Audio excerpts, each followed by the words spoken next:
Hey, we have David from Geodnet here. David's one of the co-founders. He is one of the technical geniuses behind Geodnet. David, would love to understand what Geodnet is and what's your story behind starting Geodnet.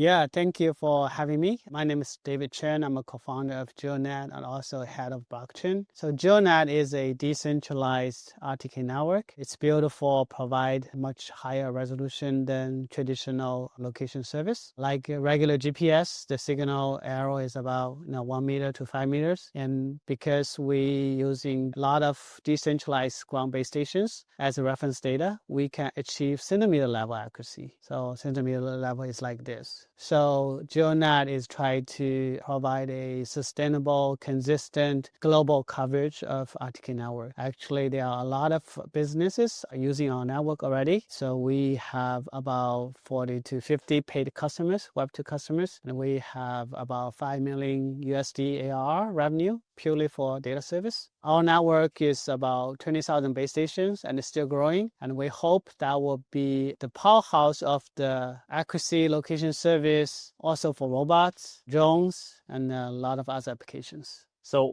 why did you decide to start Geodnet? Why were you not happy with existing solutions in the market?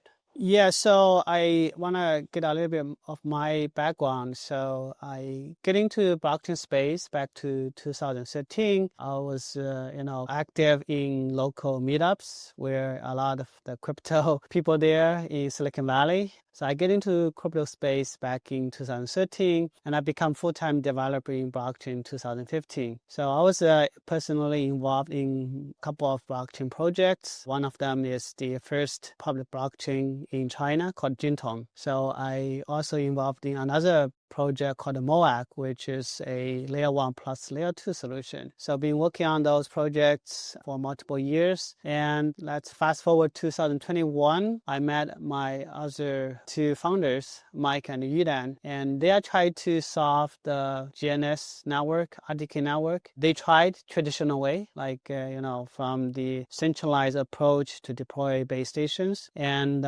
it's not very successful. And because of my blockchain background, I met with them and gave some new ideas. And that's the brawn of Geodnet. So the idea is we're using decentralized way to deploy base stations. It's totally different than traditional way. So the idea is individual people, they will buy device from us and they set up at their home and they send us data to our cloud server and we gather those data and, stream to our paid customers.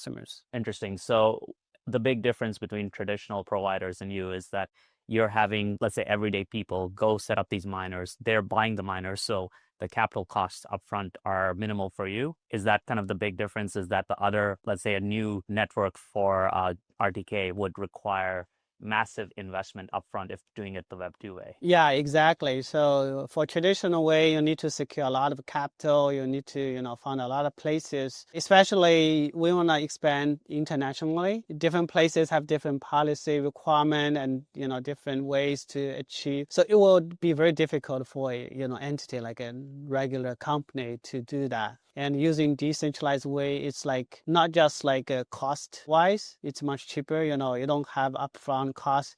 Actually, the miner will pay for the device and they set up at home. And also different places have different coverage and different regulation and people have different mindset. It's a different everything, right? It's hard for an entity, a company to fund, doing this like uniformly. So I think that's the real essence of crypto, right? The blockchain. So you can do from bottom up rather than from top down. Why do your customers choose you over traditional alternatives? Because I know there are some pretty big players in the space already. Yes, so I think there are multiple factors. So first, we have much bigger coverage. Like up to date, we have 20,000 base stations. And the biggest Web2 competitor, they have like 5,000. So we're like 4 times bigger than they are. Their base stations are pretty regional. They don't have global coverage. So that's one factor. And the second, because we can build a network in such a cheaper way, so we can charge much less to our customer. Like for a typical customer, if they want to pay for the traditional Web2 provider, they may pay like 1,000, 1,000 or 1,500 USD per year per device. But if they use our data service, they may only need to pay 1/5 of the cost. And actually, in a lot of applications, if the price remain high, like 1,000 per device per year, those applications can never exist. Let's give an example, like autonomous lawnmower. Like the mower, it's like a robot cutting grass for you automatically at your backyard. If you charge like 1,000 per device, nobody will use that, right? But for us, if the volume is high enough, we can really reduce costs to maybe like 10 USD or 20 USD per device per year. That can totally open a door for a new set of applications like that. Interesting. And what are the size of your competitors? Because clearly you have a better product. I'm just curious about the size of your competitors in terms of the potential market size for you guys as well. Like we're talking about like Trimble as the top one, the biggest Web2 business in the United States. Their market cap is about 2 billion. So that's very sizable value. I think we, with the global coverage, we can do much more than that. And, consider applications they cannot provide, but we can, like the lawnmower, right? We charge very small cost, but for a large amount. We are talking about millions of lawnmowers, right? And also for drones, there are so many drones. If they want to do serious job, have real precise of the drone itself, they need RTK service from us. Interesting. So you're really thinking about these future use cases or these use cases that are coming online with robotics. You have a better product. I guess like one big question for me is how does robotics fit into your vision, right? You mentioned autonomous lawnmowers, you talked about drones.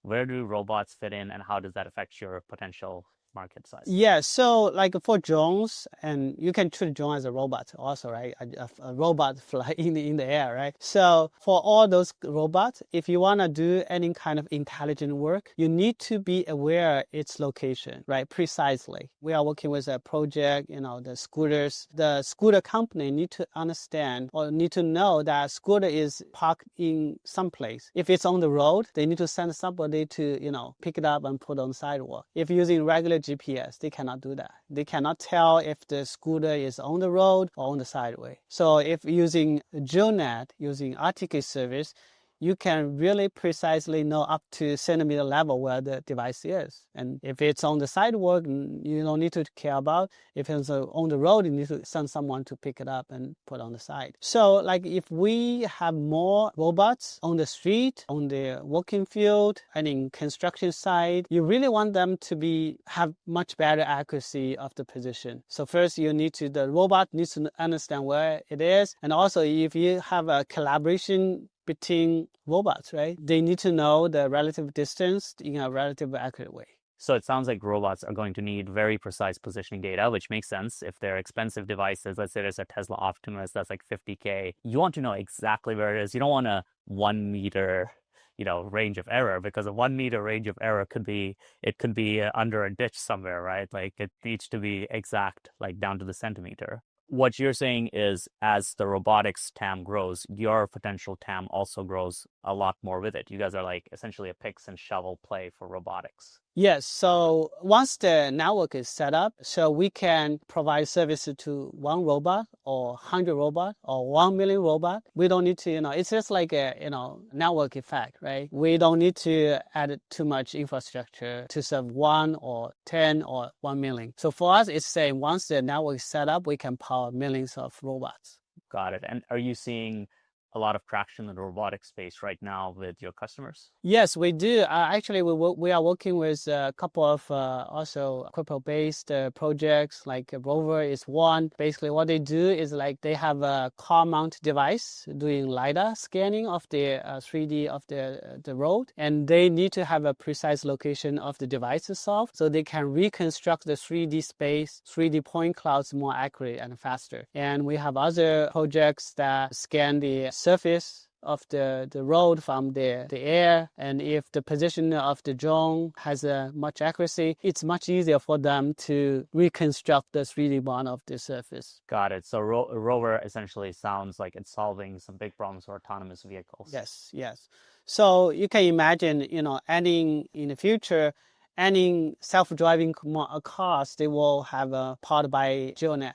because they need to know its precise location so they can do much better navigation or collision avoidance, any kind of intelligence related to that. Makes sense, right? Autonomous vehicles, you do need very clear positioning, and then that just helps with a lot. Right. I also like to do lane level navigation, right? You need to, you know where the lane actually is. With GPS, you probably not, because the area is big, 1 meter, 5 meters, in some places even bigger. So you can never determine which you are in the leftmost lane or the rightmost lane. But with the Geodnet location service, you can know, hey, I'm on the leftmost lane. If I want to take exit, I need to, cross 3 lanes so the driver can be, warned beforehand. Are you currently working with any autonomous vehicle companies and, that are doing self-driving cars? So actually, we have some clients we cannot disclose right now, but they are actually using our product.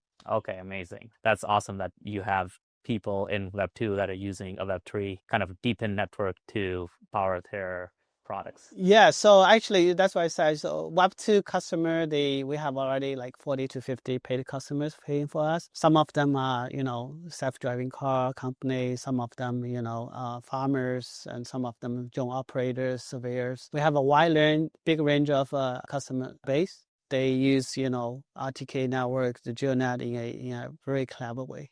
In terms of market size for robotics, where do you think that's going to be at in a few years? Well, I think the robotics definitely the future. Imagine, robots with the integration of AI, they can do a lot of things. Now we're talking about, the robots work at home, doing all their, daily work for you. And we're also talking about, outdoor robots, construction site, delivery. I think that's a lot of potential, a lot of use cases. And we'll be actually working with type of drone that we call like drone in the box. So basically, in the normal case, the drone box is closed and the drone is inside, resting inside and charging. If needed, the drone box open, the drone will fly, to do delivery, navigation, scouting, right? If any emergency happens, the drone just go into the air and look around, find any suspicious activities. Okay, so random question. When do you think we'll have humanoid robots actually helping us? When do you think that's going to come to market? I think we're pretty soon. We are talking about looking at, unitary robots. They can down to their cost to less than 10,000 USD already. And it seems like it can navigate in different terrain already. I think the missing part is how robots can interact with like soft objects. I think that part probably still need improvement, but I will see that it's not something that won't be able to be made, but just like when. So I'm thinking, maybe in the coming 2-3 years, we will start to see, those homemade, the robots for home. That's an exciting future. So David, where can people find out more about Geodnet? Where can they learn more about what you're doing? Yeah, so go to geodnet.com. That's our official website, and also follow us on our Twitter. A lot of information there. And also, if you are interested in mining, you can go to our website as well. We have some special program going on in Korea, Japan, and some other places. Interesting. Thank you, David, for joining us today. Love Geodnet, love what you guys are building. So excited to keep seeing the massive progress you guys are making. Great. Thank you so much.